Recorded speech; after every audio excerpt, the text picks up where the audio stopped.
do, no doubt, is to remind people that the economy that he inherited from Biden was the one that ramped up inflation. So because the media will always pick up on Democratic attacks like Shapiro, Newsom, et cetera, then President Trump, I think, getting out there will at least try to prevent any ground being gained by Democrats there. He's going to try to, but the argument that the guy who's been out for a year, that it's all his fault when you've implemented a totally new economic agenda and that it's a failure in basically every corner of it, is not really resonating with people. When Joe Biden's inflation number was over 9%, the entire world's inflation number was up.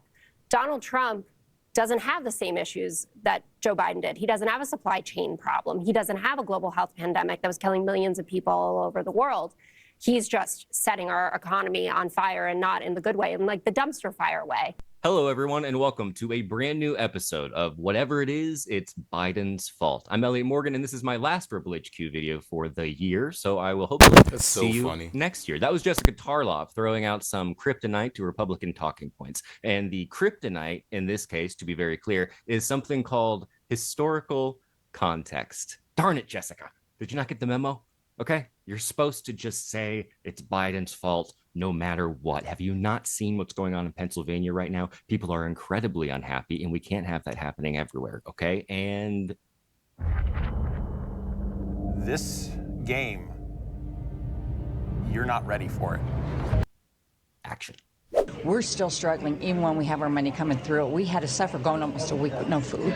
I mean, food prices are up, but I think gas is coming down. I think things are getting a lot better. The economy's down the tubes. Healthcare is awful. Prescriptions are terrible. Groceries are off the charts. And I think the only way we're going to do better is if he gets out and somebody else gets in. What she said. Yeah, I'm going to go with that. You got to love the guy, though, who's just hopped up on copium in that clip. My goodness. We can't afford food, but things are getting better, like we can afford gas, so we can put gas in the car and then we can drive to the grocery store and we can stare at the food, which is pretty cool. So I'd say things are going. That is crazy, man. The fact that we can't afford food in the country we live in is insane, bro. Like, we just trying to eat. We just trying to eat and survive, bro. It's unbelievable. Going pretty well. Now, this next clip, y'all, is just absolutely incredible. I mean, it's one of my favorites that I think I've ever shown. And just so you know, if you want to make it a drinking game, just pour a shot every time you hear the word fertilizer. Yeah, fertilizer. We are helping the American farmers. Donald J. Trump knows the importance of feeding America and the world, and we're going to get it done. But that's not what farmers are telling you, right? I know that you've heard from them. They say they're hurting from tariffs. I know you had a town hall this summer. KMIZ reported about one farmer telling you it's not just that China was retaliating, they're not buying soybeans, even though that's back now. But tariffs actually drove up prices of fertilizer and other farm goods. So, I mean, this idea of loans, but when you are paying more for goods that you paid a certain price for before, and your margins are pretty slim. Do you think the administration is understanding this? Do you think they're getting that message? Oh, yeah, they do, and they understand, as I do, that it was Joe Biden that drove up the price of fertilizer and fuel with his war on fossil fuels. Well, no, that's not what this farmer told you. So what do you say to him? Well, that's what I'm telling you. I'm telling you right now. But that's not what this farmer told you, and he's the farmer who's telling you. He's telling you, and sir, excuse me, this farmer, you heard him. He said this to you. Russia. This farmer explained to you when he saw his prices rise. So yes, we need to look at fertilizer prices. Fuel has come down and will continue to come down thanks to Donald Trump. Are you listening to your constituents? Because he was very clear about why his prices were going up. Republicans, the party of the people, just shut up about what that farmer said, okay? I'm talking now, all right? I'm wearing a suit and I'm talking, and there's fertilizer in Ukraine. You ever think about that? And Russia. So how about that? I don't care what the farmer had to say. I'm talking now. Now, look, I'm not trying to be insulting here, but if you do genuinely believe that any of these Republican lawmakers actually care about you, you might be dumb as rocks. I'm saying, even if you didn't like Biden, if you can't tell how his presidency is being used as an excuse to cover over this administration's failures,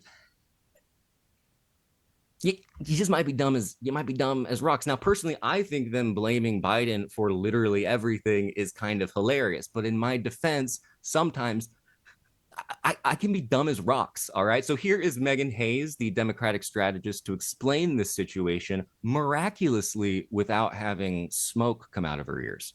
I think continuing to blame Joe Biden for something when you've been in office for 11, 12 months now is the voters are now seeing through that. Also, the voters are seeing their grocery prices still continue to rise, and their affordable housing, childcare, all these different things still haven't come down. And these folks elected him to fix that, and they just aren't doing it. It's almost like he lied, you know?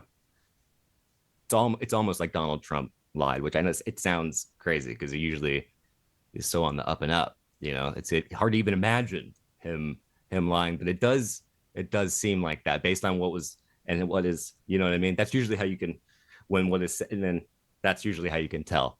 So to round us out today, we're going to return here to Jessica Tarlov as sort of a symbolic tether to whatever threads of sanity remain in all of our brains. It's been a long year, right? It's kind of been long, and also she's just going to remind us that they're not even releasing data about the economy right now. That's probably good news, right? It's good when they just don't tell you what's going on, because normally they would be so on the up and up. Anyway, take it away, Jessica. The A+++ grade, obviously that's ridiculous, but there are some key indicators that Donald Trump and his administration knows that this is going really badly. First, Susie Wiles having to go out there and say he's going to get back on the campaign trail. That'll really animate the right. Well, guess what? It'll animate the left as well. We aren't getting the jobs numbers anymore, the GDP numbers, or the inflation numbers. And we know that Donald Trump, if a number is even remotely good or he can lie about it, he tells you what it is. Layoffs on track for Great Recession levels. ABC says 70% are spending more on their groceries, 60% more on utilities. Reuters, manufacturing's been contracting for 9 months straight. And this farmer bailout, $12 billion of his tariff pot, which he didn't need to put the tariffs in the first place.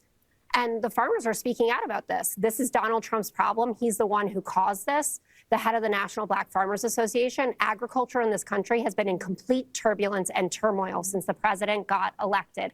This is a man-made crisis. A man-made crisis. Now, where have I heard man-made crisis before? Probably best just to not think about it. Now, when farmers are being hurt by tariffs, and when families literally can't put food on the table, and when those tariffs were put in place by this current administration, who is also refusing to release the numbers about how the economy is actually doing, that could only mean one thing, right? It's Joe Biden's fault. Duh. You know what I mean? Now, what strikes me the most about this is just how insulting the Republicans are being to their own voters. Like, I thought this was supposed to be the party that wasn't like elite, and yet they're showing up on national television wearing suits, gish galloping, doing their best to completely ignore what their actual constituents are saying. They're telling them to ignore the evidence of their eyes and their ears and their pocketbooks. But hey, at least we don't have to deal with that woke stuff anymore. You know what I mean? You don't have to deal with that social justice warrior over Christmas dinner because they're going to be too hungry to complain about anything because no one can afford to put food on the table for Christmas. I feel like we're starting to live through like an actual real life version of the Christmas Carol. It's just like a really bad part. You know what I mean? So with that in mind, please go enjoy your holiday season, folks. Yeah, y'all, every time I feel like I come on here every time and let y'all know how bad it is right now. It could be worse. I thank God for waking up every day, but stuff is expensive, man. Cars, clothes, food. Waking up is expensive. Okay, I'm like I said, I'm happy to wake up, but it's crazy right now. Make sure y'all like, comment, subscribe, hit that notification bell so you get notified when I upload, y'all. We got way more videos to do, so just tune in, y'all. I love y'all. Peace and love, baby. We out.